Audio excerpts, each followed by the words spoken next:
ఒక ప్రభుత్వం నడిపే తీరిరా? కాలేజీలు ఫీజు రియంబర్స్మెంట్ అడిగితే పోలీసులను పంపిస్తావు, ఆరోగ్యశ్రీ బకాయిలు చెల్లించమంటే పోలీసుల్ని పంపిస్తావు. భట్టి గారు మీ అందరికి గుర్తు, అప్పుడు హైడ్రాస్ ప్రారంభంలో భట్టి గారు ఒక ప్రెస్ మీట్ పెట్టి పెద్ద వీడియో ప్రజెంటేషన్ ఇచ్చాడు. ఈ రాష్ట్రంలో దాదాపు 11 పెద్ద పెద్ద ప్రాజెక్టులు, 13,000 కోట్ల విలువ కలిగిన ప్రాజెక్టులన్నీ చెరువుల్లో కడుతున్నారు, చెరువు శిఖంలో కడుతున్నారు అని వీడియోలు వేసి ప్రజెంటేషన్ ఇచ్చిండు భట్టి గారు.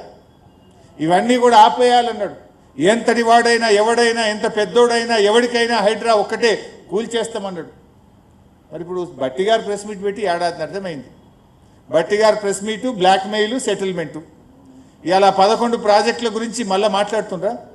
ఆ 13,000 కోట్ల రూపాయల విలువ కలిగిన ప్రాజెక్టుల గురించి ఆనాడు Bhatti deputy CM press meet, CM settlement. ఇది బ్లాక్మెయిల్ రాజకీయం. అదేవిధంగా ఉద్యోగ సంఘాలు, వాళ్ళు రిటైర్మెంట్ అయిన ఉద్యోగులకు పెన్షన్ బెనిఫిట్స్ వస్తలేవు, డిఏలు రావడం లేదు, పిఆర్సీ రావడం లేదు. ఉద్యోగ సంఘాలు ఎక్కడన్నా నోరెత్తితే వాళ్ళ మీద ఏసీబీ దాడులు, బ్లాక్మెయిల్. ఉద్యోగ సంఘాలు ఇలా దేశంలో అత్యధిక డిఏలు పెండింగ్లో ఉన్న రాష్ట్రం తెలంగాణ రాష్ట్రం. పిఆర్సీ ఎరియర్స్ చెల్లించని రాష్ట్రం తెలంగాణ రాష్ట్రం. రిటైర్డ్ ఉద్యోగులకు ఏళ్ల తరబడి వాళ్ళ బెనిఫిట్స్ ఇవ్వని రాష్ట్రం ఈ దేశంలో ఉందంటే అది రేవంత్ రెడ్డి రాష్ట్రం, మన పాలనలో ఉన్న తెలంగాణ రాష్ట్రం.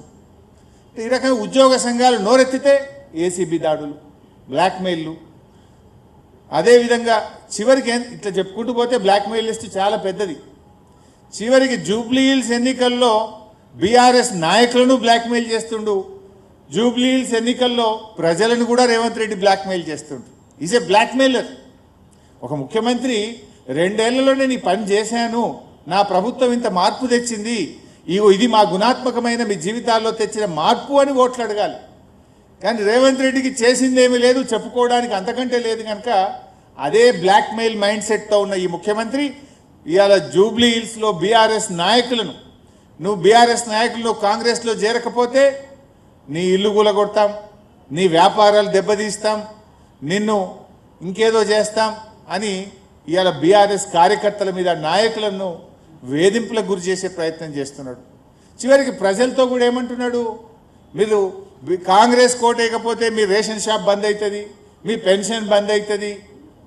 నీ అయ్యే జాగిరా, నువ్వెవరి బంద్ చేయడానికి? This is democracy. నీ ఇంట్లోకెళ్ళి ఇస్తున్నావా, నీ నాయన డబ్బులు ఇస్తున్నావా? ప్రజల సొమ్ము ప్రజలకు ఇస్తుంది, ఇది ప్రభుత్వం బాధ్యత.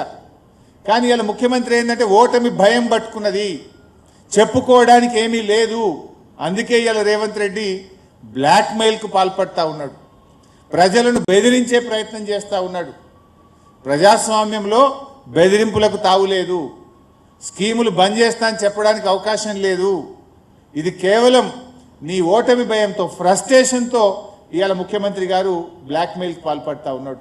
అంటే రేవంత్ పాలన ఈజ్ ఏ బ్లాక్మెయిల్ గవర్నమెంట్. దీన్ని ప్రజలు గమనించాలని చెప్పి కూడా నేను కోరుతా ఉన్నా.